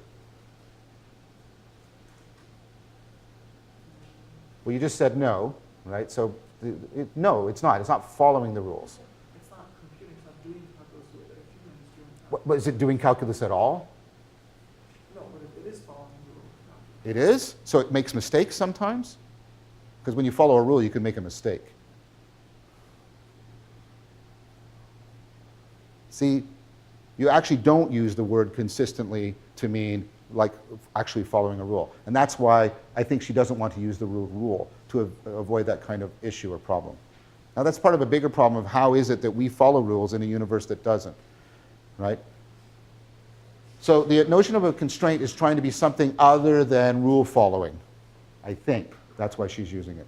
Plus, it's widely used in the literature, and it was already independently used in biology and chemistry. Yes? They also make a distinction here, instead of talking about these as laws or rules, because we're not necessarily discussing generalized cases, but what we're trying to do when we're trying to talk about scientific laws, like the notion of constraint in general is something that seems more amenable to scientific study than any particular instance You're arguing the constraint is a much more generic term than the certain species. Yes. Yeah, so like, Yeah, yeah. basically govern yourself, that doesn't Yes. Yeah, I agree. I think that's a good, Ryle would be very happy with that kind of argument. We should make a category. Now, she stops there. She says it's a virtual governor because it limits the possibilities for a system. Like a governor, an actual governor limits the speed of the steam engine. Is that okay? It's just a metaphor. Now, she stops there. Myself and others, we think you should go further on. So if this, what's a governor? It sort of limits your options. Well, this is a virtual generator. It generates more possibilities for you. And of course, when you have a virtual governor and a virtual generator systematically related to each other, you have a virtual engine. You have a virtual engine. You have a set of selective constraints and a set of enabling constraints that are shaping the possibilities for some system. Now, this is what I'm going to argue, and then I'll give you the break. Darwin's theory of evolution by natural selection is a dynamical systems theory because what it does is it gives you the virtual engine governing, or sorry, I shouldn't use that word. The virtual engine that is regulating. We don't have a non-anthropomorphic word, which is very problematic, right? Fittedness, the evolution of fittedness. Let me show you what I mean. Okay, so what is the theory of evolution by natural selection? First, you have to have a feedback loop. Here's the feedback loop. Where do animals come from? Other animals. Animals output animals that then output animals, which then output animals. It's called reproduction because they reproduce. Right? Okay, so this is it. There's the circular causation. But every time that cycles, the possibilities, the options available to it are being shaped, maybe that's the best word, shaped by a virtual engine. Okay, so you have constraints that are limiting the options. The constraint is something like scarcity. There's not enough resources in the environment.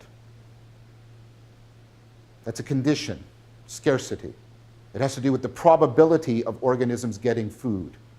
Because of scarcity, there's competition. Because of scarcity, some of the organisms are going to die off.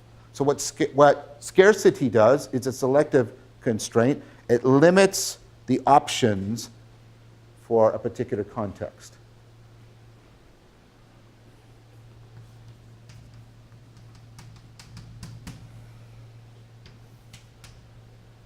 What opens up options in the theory of evolution? Variation. Look around the room. We are all very different from each other. Okay? Variation, right? And there's what the system does through mutation and through sexual reproduction and other factors, right? The variations increase. The variations represent an increased possibility, an increased number of options for the design of a human being. And evolution keeps generating new variations. It's not like the last model for human beings was produced last Wednesday. Doesn't happen. Okay?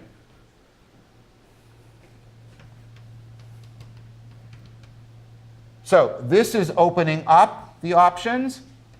This is limiting the options. And as the system feeds back on itself, right, happens is those options, right, expanded by the enabling constraints, shrunk down by the selective constraints, right, and then the options change. The organism's design slightly shifts because, right, only some of the variations survive. But the context of the organisms is changing. So the variation again, reselection again, and a different set, slightly different set, survives. And what happens is, as the system circles on itself, it's not just circling in place, it's constantly shifting, and that's what evolution is. It's a constantly shifting circle. That's what the word evolve means. It's related to words like revolve. What Darwin did was he discovered the virtual engine that shapes the process, the circular process of reproduction, such that fittedness is constantly being redesigned as the context is constantly changing. That's the theory. That's the theory. And it's not circular. Why isn't it circular? Because when I have both of these terms, let's go back to Kant's tree.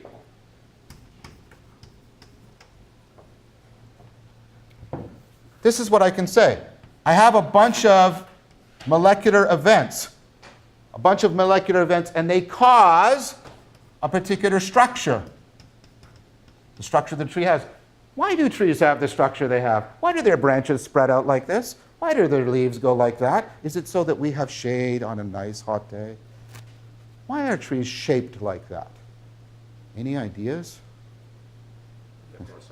Right. It increases the probability that a photon will hit a chlorophyll molecule.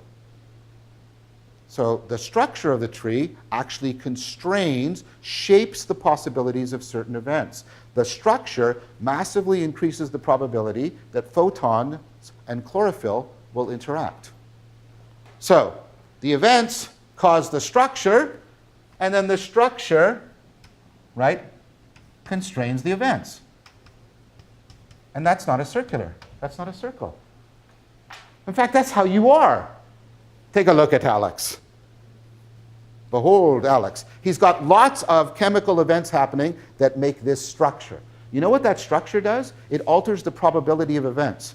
There's a lot of chemical events going on inside of him that are very improbable outside of him. And there's a lot of events that are very probable outside of him that are very improbable inside of him. He's basically this really amazing sack that creates a change in the probability of events. And then those events work together to make the sack that changes the probability of events. And those events make the sack that changes the probability of, and that's what it is for him to keep going as a living thing. I like Alex a lot, by the way. Okay? Do you understand? That's not a circle. That's not a circle. Although it's a circle of what's happening, it's not a circular explanation. By having the distinction between cause and constraints, and by having the distinction between two types of constraints, I'm not repeating myself. I'm not engaged in circular explanation as I trace out circular causation. Neither is Darwin. Neither is Darwin. Now, what I'm going to suggest to you is if relevance realization is like, right, the evolution of fittedness, but on a cognitive scale rather than a geological, biological scale, this is the kind of thing we should be looking for. We should be looking for a virtual engine that governs the feedback process of the interaction between the brain and its environment. And if we can find such a process, such a virtual engine, I should say, we would have an account of relevance realization that is legitimate, because it's legitimate in science, because here's an example of one, and I've already given you the argument that explaining things this way is just as real as explaining them this way. In fact, we have to use both of these when we talk about living things in order to break out of the Kantian deadlock, death grip on biology. What I'm going to show you after the break is this is exactly the kind of theory we can have and how we're starting to see this in the brain. In fact, I was reading an article this morning from 2016 showing the kind of mechanisms that implement this in the brain. That's what we're going to do after the break. So come back at 3 o'clock. Now, we've gone through a lot of argument, and periodically I keep coming back and pointing out to you how this is feeding back, pun intended, into our understanding of meaning and the connections and the connectedness. But notice if you're putting those two things together, then something that I said last time that sounded, I think, and it should have, pretentious, might be sounding a little less pretentious.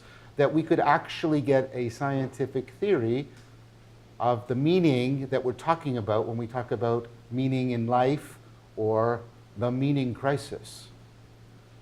That we could therefore have a scientific theory of the core of human spirituality, a scientific theory of things like self-transcendence and the cultivation of wisdom. And that would go a long way, already, I think you might see, to alleviating a lot of the connection crisis that we inherited from Descartes. And what if that cognitive scientific theory could be integrated very well with a systematic set of psychotechnologies for the cultivation of wisdom and compassion, especially a systematic set of psychotechnologies that didn't make absolutist claims about ultimate relevance or significance. Perhaps Buddhism. Now you're starting to see how, right, we might be cultivating in our culture, by the confluence of Buddhism and Cog-Sci, a very powerful way of responding to the meaning crisis. But we need to do a lot more work. That's why the course has several more lectures in it. And let's keep going, because what we have to do is, okay, can you do this for relevance realization? Well, I think I can, not by myself, with other people. I mentioned a bunch of papers you might want to take a look at. They're Vervaeke, Lillicrap, and Richards from 2012, Vervaeke and Ferraro from 2012, Vervaeke and Ferraro from 2013.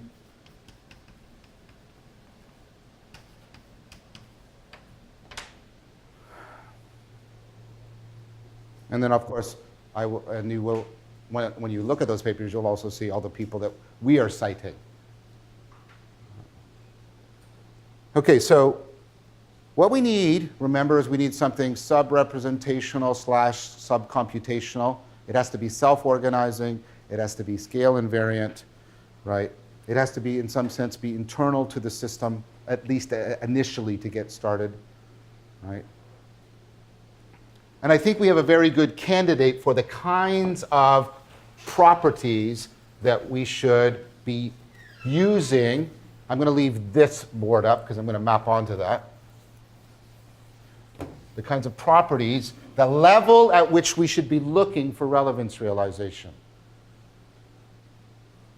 So the kind of properties that will shape the brain's fittedness to the environment, at least initially, to get relevance realization going, I'm going to argue are bioeconomic properties.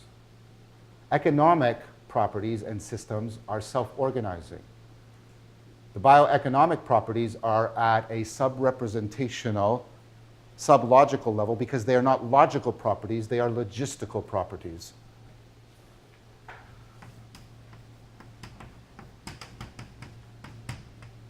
Logistics is, right, the science of how to best use your resources. Remember what we were talking about. Relevance realization is ultimately a resource-based process. It is a logistical process. It involves how to decide, and we're going to have to get this in a non-homuncular sense, how to decide how to best use your resources, how to best commit your attention, how to best commit your metabolic energy, how best to commit your time. You're making logistical decisions. And that means the norms are logistical norms. Two of the most important logistical norms, right, on an economic process are efficiency and resiliency.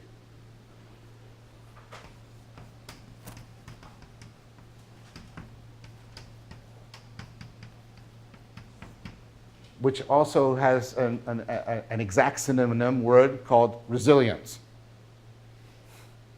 So it's one of those things in English, like the stupid one of flammable and inflammable, which both means it can catch on fire, and lots of people have died because of that.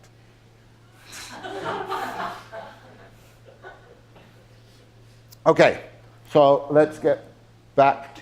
So what I want to argue is that the brain is constantly, right, being shaped in its, right, interactions with its environment by these two different kinds of constraints.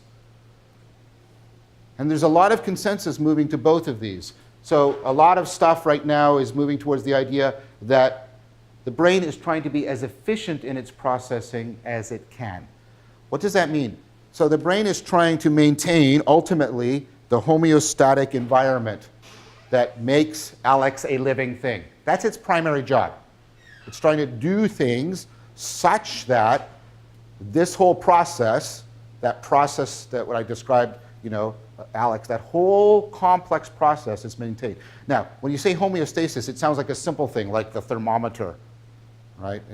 But Alex's homeostasis is really complex, so it's a very sophisticated thing the brain's trying to keep track of, right? And what the brain is trying to do is be as efficient as it can in that, right? So what does that mean? The brain is trying to, settle into action, behaviors of neurons firing that take the minimal amount of time and energy and expenditure to give the maximal effect of keeping Alex alive. And for Alex's brain, that means that a complex pattern of homeostatic variables stays within a certain range. Okay? The brain's trying to do that as efficiently as it can. Now that makes sense to a lot of people, right? Makes sense. Because ultimately the brain is part of the very metabolic system to which it belongs. It can't overconsume the very resources upon which its own existence depends, because that would be self-defeating, blah, blah, blah. Yes?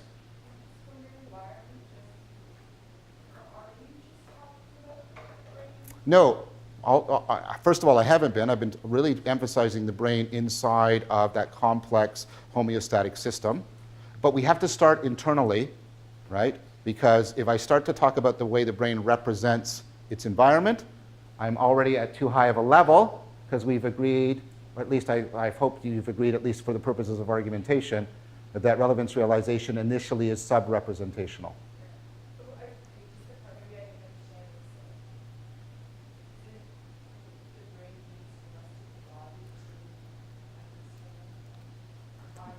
But that's just what I said. The brain itself is part of the very metabolic system that it depends on that for its own existence. Maybe you just misheard me.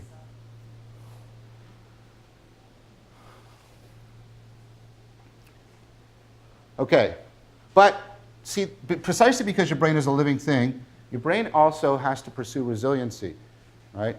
Your brain has to, it can't get so limited in the options for its behavior that it can't adapt to changes that are happening. It has to keep options open as well. It has to be resilient. It has to be able to rewire itself. It has to be able to repair itself.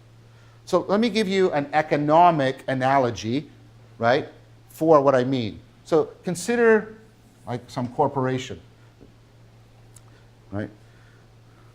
If you do too much, if you pursue this too exclusively, like they did in the 80s, the dark time of Ronald Reagan, in which America did this sort of interesting decision to try stupidity as a main political program, and is now reaping the fruits of that. I'm not going to go into that right now.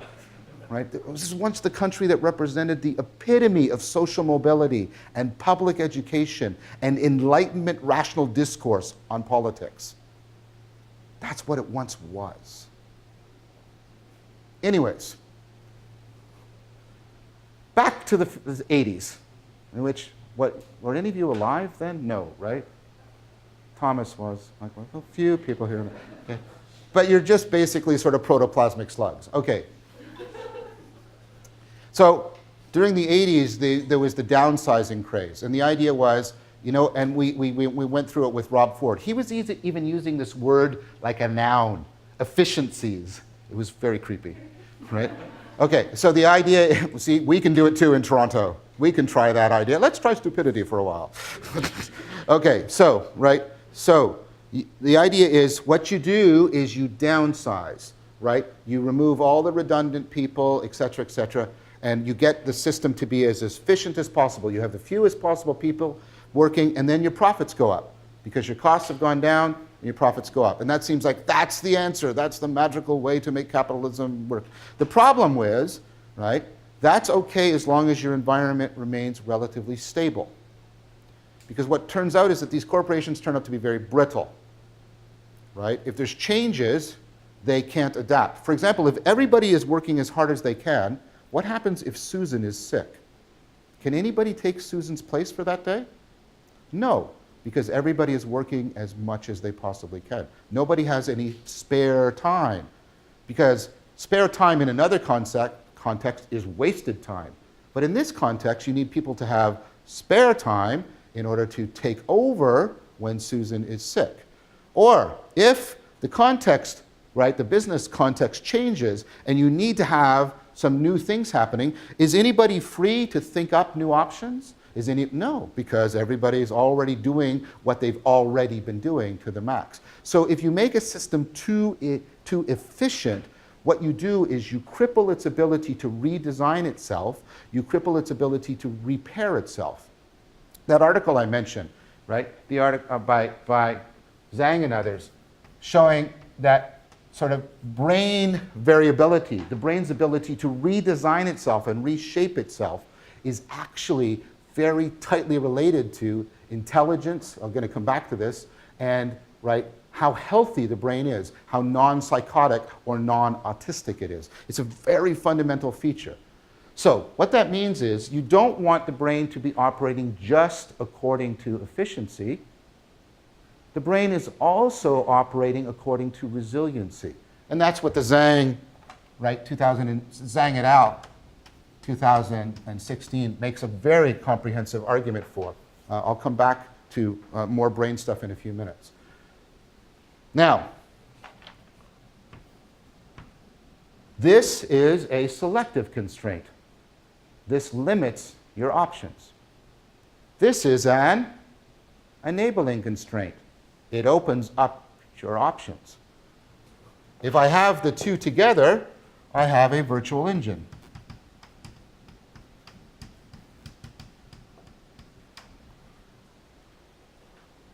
I have a virtual engine.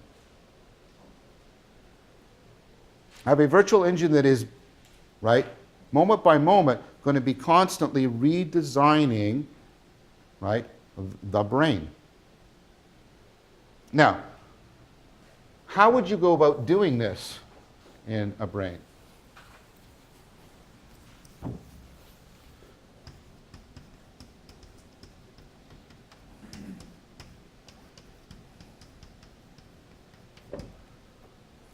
Well, it turns out that, right, one of the things, what you mean by saying that a brain is efficient is, right, it can basically use the same function in many different situations.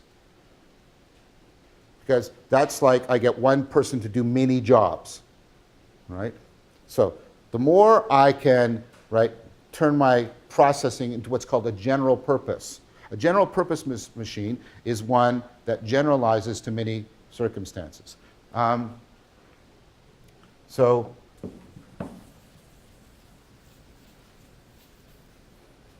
well, maybe I'll just do it this way, right?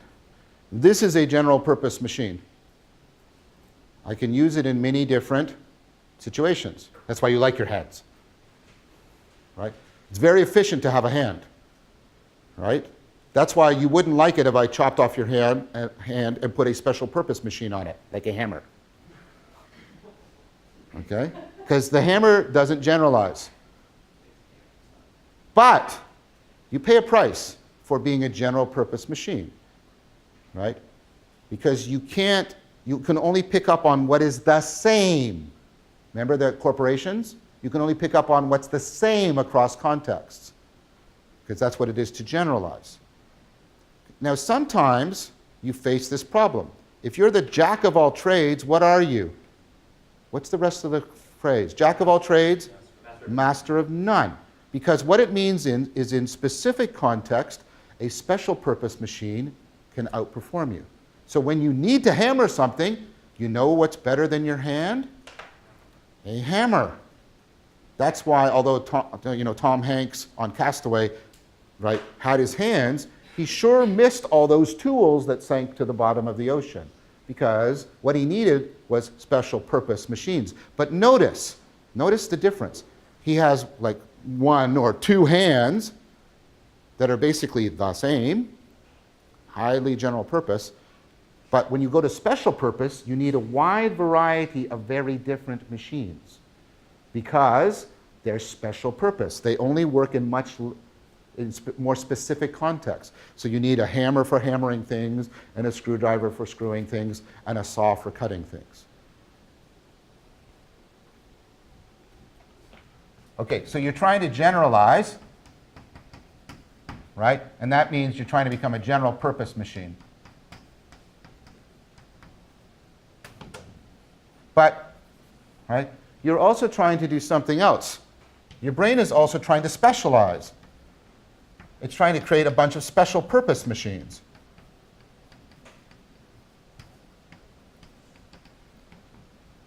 Now, it turns out your brain has kind of, and this is just coming out in the Zhang paper, it also goes back to a lot of work predicting this by a guy by the name of Michael Anderson.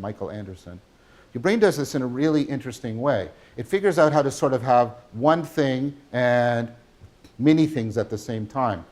The process is called exaptation. Okay, so this is again drawn from evolution as an analogy. It's no coincidence that our cutting edge neuroscience keeps using concepts from evolutionary theory to explain how the brain is operating. That's no coincidence, I'm arguing. Okay, so let me give you what does exaptation mean, and then how does it fit into this, right? Exaptation is you have some machine, something, some organ, right? And it has a function, it does something for you, right? And then it has a bunch of side effects. Remember we talked about the problem of side effects with the robot. What evolution does is instead of making a new machine from scratch, what it'll often do is figure out a way of using these side effects in a new context. So let me give you an example. I'm doing something right now with my tongue. What am I doing right now with my tongue? Right now. I'm speaking. If I lose my tongue, I can't speak very well, right? I need my tongue to speak. Now, do you notice that lots of organisms have tongues? Dogs, cats, birds. We'll put parrots aside because they're freakishly weird, okay? Okay? They don't talk. Because tongues didn't originally evolve for talking. Okay? Tongues are originally for mastication. You need a highly flexible muscle for moving food around in your mouth. They're poison detectors, so you have to have lots of nerve endings on them. So they're highly sensitive, highly flexible, and then, because evolution is a clunky thing and not the product of a beneficent, intelligent creator, the tongue happens to be in the air passageway, because that's how evolution works. We'll have the same tube for breathing and for food. Imagine if we engineered our buildings that way. It's the same pipe for water and sewage. Everything will go through that one pipe. Okay, so it's not a very good design, right? But it just happens to be the case that therefore, right, this thing was primarily about food, also happens to be in the air passageway. Now, it's in the air passageway, it's highly flexible, and it's highly sensitive, which means it can do this. It can block air, vibrating air, coming out of my throat, out of my air passageway, in a highly flexible, highly sensitive manner. That's what I'm doing when I'm speaking. The tongue was exapted for speech. Does that make sense? Now, that doesn't mean that the tongue stops being a poison detector or a masticator. It still does those, right? So what's happening is, right, you've got sort of one thing, right, but it's being, it's being sort of exapted so that it's two kinds of machines. There's the speaking machine and then the food processing machine. It's a very cool idea. Your brain is doing the same thing. Your brain is constantly, right? This is called the massive redeployment hypothesis by Michael Anderson. It's constantly reusing, right, certain, like, well, I don't want to say, there's networks and sort of your brain builds sort of smaller functional units within itself. And those functional units, right, are constantly being used for multiple different things. The brain is constantly exapting itself. It's constantly redesigning itself in this evolutionary manner, which is very cool because your brain is, it's a machine that's constantly making itself into a new kind of machine, which is not what this does. This stays the kind of machine it is, right? But your brain is constantly making itself into a new kind of machine. In fact, it's a machine of machines that is constantly making itself into a new kind of machine. So, what you want to do generally here, how do you generalize? How do you extend a function, right? Well, here's a sort of classic way from science, Cartesian science. So I'm doing some experiment, I get my scatter plot, and what did they teach you to do in high school? What are you supposed to, so you're all doing this thing, do you remember what it's called? I want you to say it because it's so appropriate to what we're talking about. The line of best fit. Okay? So why do we do this? Notice the line of best fit might not touch any of my dots. Why do we do this? Is it because we're sort of anal and we like nice, clean dots? We don't want messy scatter plots, which sounds like something your cat has done. Why do we do that? Any reason? Because it allows us to generalize. It allows us to interpolate and extrapolate. It allows me to find, so if I go here, right, I have some value of x, I don't have a scatter plot, I don't know what y will be, but the line tells me. And the line tells me what I'll get for x and y way beyond my data. It allows me to generalize. This is a form of data compression. This is a form of data compression. It picks up on what's invariant. But what it loses is what specifically happens in specific contexts. Now there's an alternative thing you can do, and there isn't a word for it, but lots of AI systems use it. So when Tim and Blake, they're great scientists in their own right now, but they were proteges of Geoffrey Hinton at the time. I said, well, what's the term in the field for this other? And they, well, there isn't one. And I said, well, let's invent one. So we did. It's data particularization. Data particularization is when you're trying to get the differences between, when you're trying to overfit to the data, when you're trying to capture a more specific set of data, and you're not trying to generalize, right? You're trying to specialize.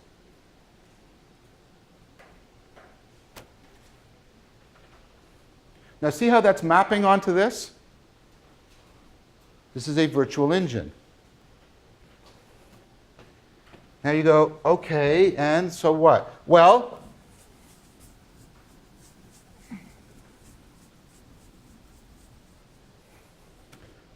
how does the brain do that? Well, we seem to have increasingly good evidence that when neurons are firing together, right, they're actually doing something like data compression. When they're firing together, firing in synchrony.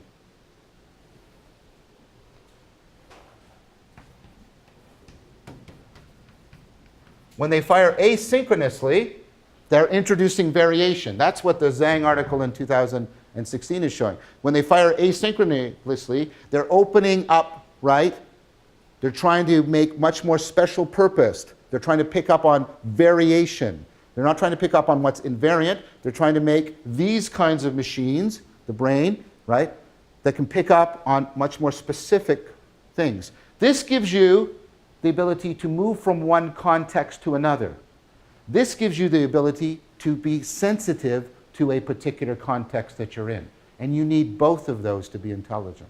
I have to use what's invariant across contexts so I can move from one context to another and solve my problems. But whenever I'm in any specific context, I need to be sensitive to what's going on in that context. I need both of these, constantly trading off against each other. And that's because ultimately, these are in a trade-off relationship with each other. They're constantly trading off between each other. So what your brain is constantly doing, right, is that, right? Neurons fire together, there's compression, and then they fire asynchronously, particularization, then back, open, and it's oscillating that. And what's cool, that's a self-organizing process. It's called self-organizing criticality.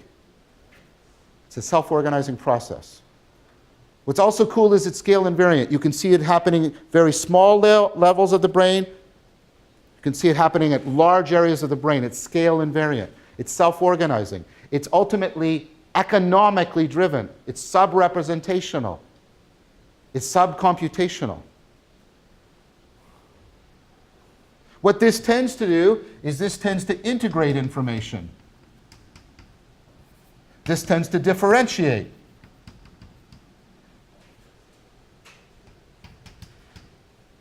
Differentiate. Why do I need that? Well, when I integrate, I can do this. I can make predictions.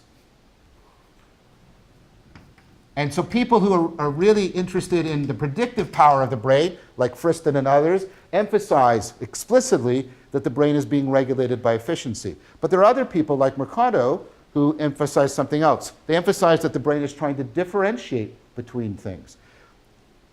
So why would you want that? Well, if I integrate too much, like when I take my glasses off and everything blurs together, I lose a lot of important differences. My ability to pick up on important patterns goes down. My acuity goes down. If I integrate too much and don't differentiate enough, I'll start to lose my cognitive acuity. I won't be able to pick up on the important differences. Like, here's a way of saying this that sounds sort of simple, but now I think you can understand why it's profound. Sometimes what's relevant are how things are the same, and sometimes what's relevant is how things are different. And neither one of them is absolutely the case. We already talked about that. And so what your brain is doing is constantly shifting between them, constantly evolving its fittedness to its environment. And nobody's running this. This is a self-organizing process that is being shaped just by the bioeconomics of the brain within a body. If that were the case, what we would let me just point out what you get when you're simultaneously integrating and differentiating. You get complexification. I thought that was another word that Leo and I invented, but it turns out other people are using it now. I don't know. Okay? Complexification is when a system is in parallel in its developmental history, integrating and differentiating. And that's what your brain is doing. It's trying to integrate, and it's also trying to differentiate. It's trying to integrate and differentiate, integrate and differentiate. Let's go back to a biological analogy again, and I keep using them for good reason. You originally started out as a zygote, a fertilized egg. It's kind of creepy to think about it. Don't wake up at 3 a.m. and think that. Don't wake up at 3 a.m. and say to yourself, I'm nothing but trillions of little tiny animals. Okay? But you once were a zygote. Now what happens? Initially, the cells just reproduce, but then what do they start to do? They start to differentiate. They start to become lung cells and heart cells and eye cells. But as they're differentiating, what are they also doing? Well, they're losing their ability because there's a trade-off relationship. You're right about that, and that's important. But they're also, listen to the word, they're also self-organizing. They're becoming organs. They're becoming, like, it's not like the heart cells are sort of diffused throughout your body. They're differentiating, but they're also integrating. right? And the lung cells are differentiating, right, from other cells, but also integrating. But the heart and lung are also integrating so that you can get the proper circulatory system. So what happens is the system becomes complex. Complex means it has many different parts, which means it's very resilient. It can interact in many different ways with its environment, but it's integrated so that it's also very efficient. It doesn't fall apart as a system as it moves from one context to another. That's what complexity means. Your brain is a self-complexifying machine. And why do you care about that? Because pay attention to this. When you were a zygote, you couldn't do any of the things you're doing now. Complexity produces emergent functions, new abilities, qualitative change. As your brain complexifies, the brain is actually, in an important sense, self-transcending. It is growing beyond what it was before. Your brain is evolving its complexity in order to deal with the ongoing complexity of the environment.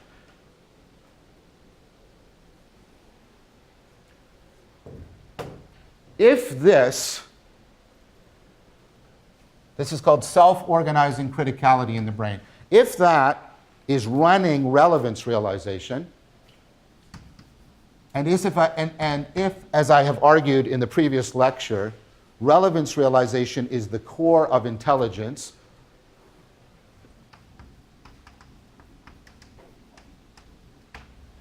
then measures of this should be highly correlated with measures of that. Yes or no? Yes. If this argument is right, it leads to that prediction. That's been found. Thatcher et al., 2008. Also, the Zhang thing in 2016. Right? In fact, more and more people are coming to this kind of, and we made that argument in 2012, that it was already an emerging consensus view, and it's growing.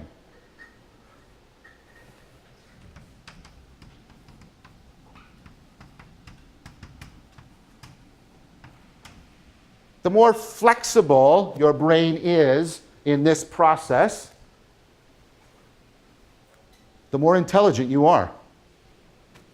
Why? Well, plausibly because that's what relevance realization is. It is a virtual engine that is governing the feedback, shaping the feedback relationship by constantly having the processing oscillating between compressing for efficiency and particularizing for resiliency. Your brain is constantly evolving its fittedness to its environment, and that's what makes you intelligent.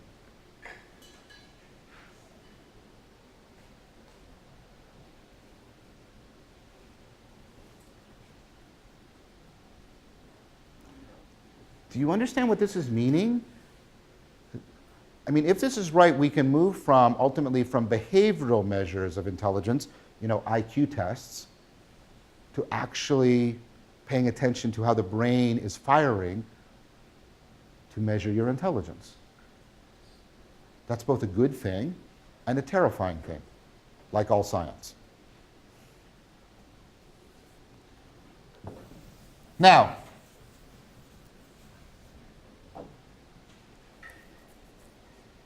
it's not, of course, only how the neurons are firing together, whether they're like firing together in synchrony or firing apart in asynchrony. It's also how they're wiring, how they're connecting up to each other. This has to do with what's called network theory, how things are connected. And there are basically three kinds of networks. So in each one of these, now you can use network theory for talking about how neurons are connected, for how kinship systems are connected, how airlines are connected. It's basically studying connections, right? So in these three types of networks, there's the same number of nodes, the same number of connections. So that's constant.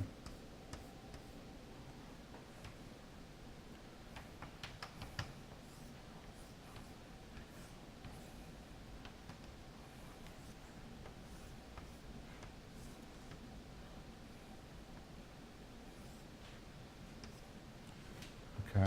And then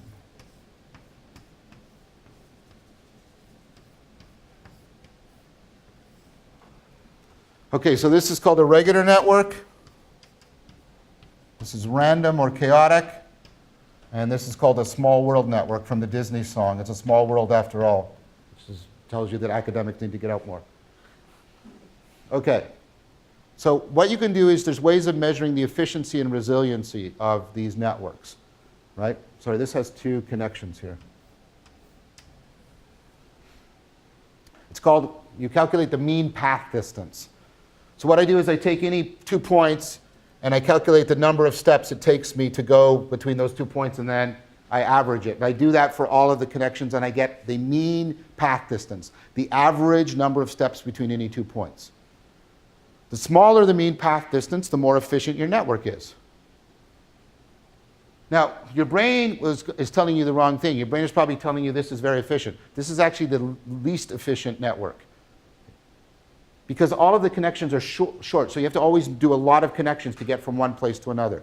So this is very low in efficiency. But think about it.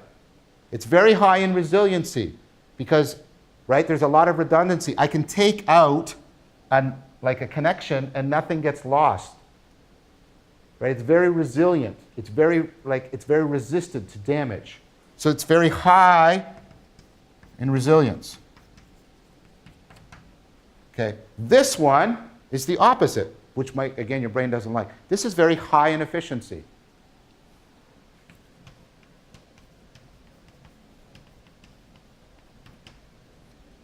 But you know what it's very low in? Because they're in a trade-off relationship, it's going to be very low in resilience. Okay, now what's cool about this is it's quite highly efficient, not as efficient as this, but much more efficient than this. And it's quite highly resilient. Not as resilient as this, but much more resilient than this. So it gives you the best of both. It gives you the best overall relationship between efficiency and resiliency.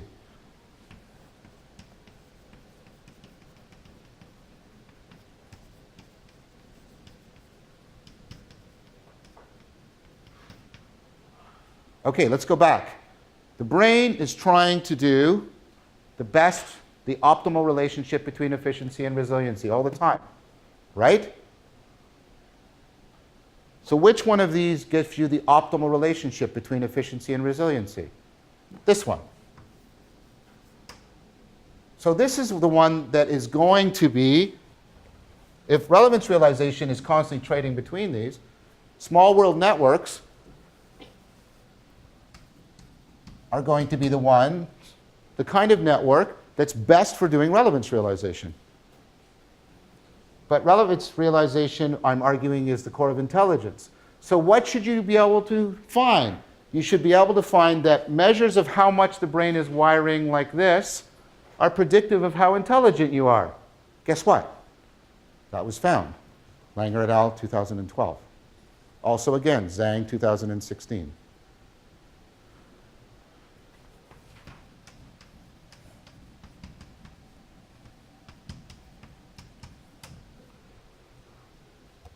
Here's what also you should know. That's the self-organizing criticality, the way it's firing synchronously or asynchronously. That stands for small world network. Is it wiring up this way, or this way? If it fires this way, it will tend to wire this way. And if it wires this way, it will tend to fire this way. Both of these mutually support each other's development.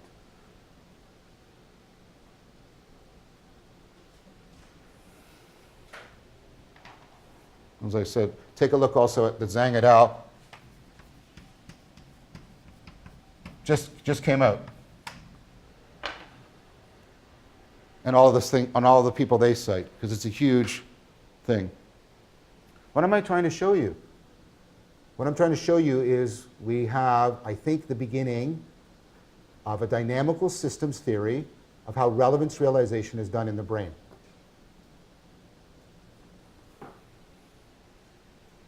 What does that mean? That means, if we go back, right? to that diagram that we started, like this whole argument, I've got a lot of things feeding into relevance realization, and I've already been trying to show you some of its promise. And I've been indicating that throughout this lecture. And what I've also now shown you is I can, or we can, cognitive science can, analyze, formalize, and mechanize. We can give a naturalistic account of this process in terms of how your brain is functioning. Which means, again, we're building a highly plausible construct that is ultimately scientifically based that will tell me, give me a way of understanding meaning making. Give me a way of understanding why, how, and why the brain makes all of these connections of relevance and salience. Notice that this is not circular because I did not need to invoke an intelligent agent managing any of this. It is a self-organizing, evolving process.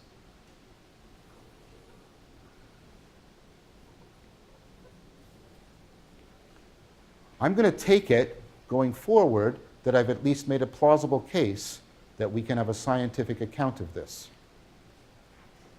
Because now what I want to do going forward is talk about the phenomenology and spirituality that you get from relevance realization and how it generates many of the things, as I've already mentioned, that we've been talking about throughout this course.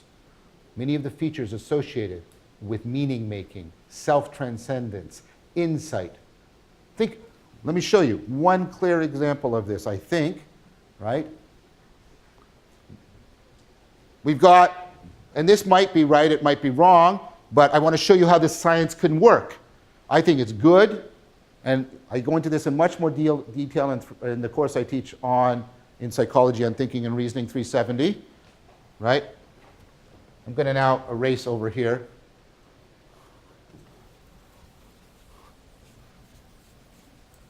Look at this loop here. Okay, so Stephan and Dixon, is it O-N or E-N?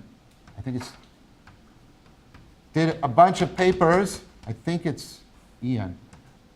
Could be O-N, sorry. 2009, with some other people, but they're the two core theorists.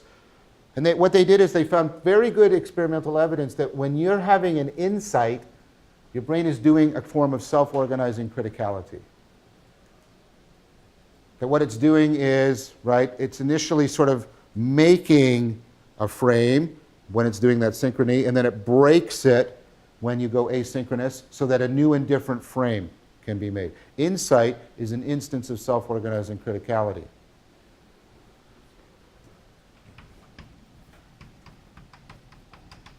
Schilling 2005 argued insight is when you have a regular network and one of the connections is broken or altered and a long distance connection is formed. Basically, insight is when a regular network is transformed into a small world network. Why? Why would that be good? Because your efficiency would go up dramatically and you wouldn't lose much resiliency. That's what's happening in an insight. So here you've got insight is caused by self-organizing criticality. Insight is caused by small world network formation.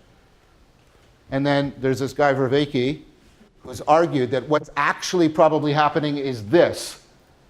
You've got self-organizing criticality that's actually, right, causing a breakup in a regular network and affording the creation of a small world network. It's doing this. That's what's happening in insight. The brain is making itself into a new, or evolving itself into a better kind of machine for solving that problem, altering along the way the kinds of connections it's making, the kinds of information it's paying attention to. I'm going to keep doing that. I'm going to keep showing you how this machine, if you give me relevance realization as a, right, as a highly trustworthy and like naturalized construct, we can start talking about many of the features of meaning, wisdom, self-transcendence, insight, connectedness that are at the core of the meaning crisis. That's what we're going to continue to do next week. Thank you very much for your time today.